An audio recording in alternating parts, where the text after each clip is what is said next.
Les faits se sont passés à Gowozania, un village du département de Bangolo, dans la région du Guémon, le 17 mars 2022.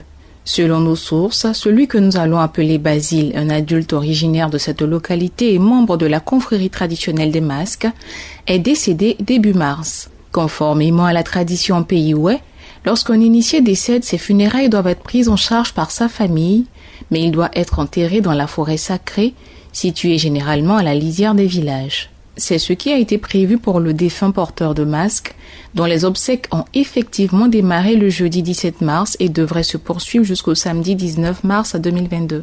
Mais, contre toute attente, des individus imbibés d'alcool et armés de machettes et de gourdins débarquent vers minuit aux funérailles du défunt porteur de masque. Sous la menace de leurs armes blanches, ils sèment la pagaille.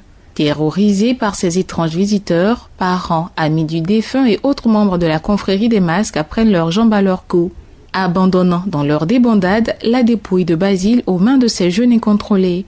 Ceux-ci, sans perdre de temps, s'emparent du cercueil contenant le corps du défunt et disparaissent dans la nature. Après avoir organisé les funérailles comme ils l'ont souhaité, les jeunes gens se décident alors de procéder à l'inhumation. Mais ce sera mal connaître le défunt qui leur oppose un refus catégorique. En effet, une fois au bord de la tombe, selon nos sources, le cercueil est devenu encore plus lourd.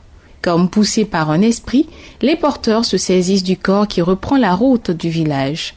Mais cette fois, au lieu de se diriger vers où il avait été déporté 2 jours plus tôt, le cercueil prend la direction du sanctuaire.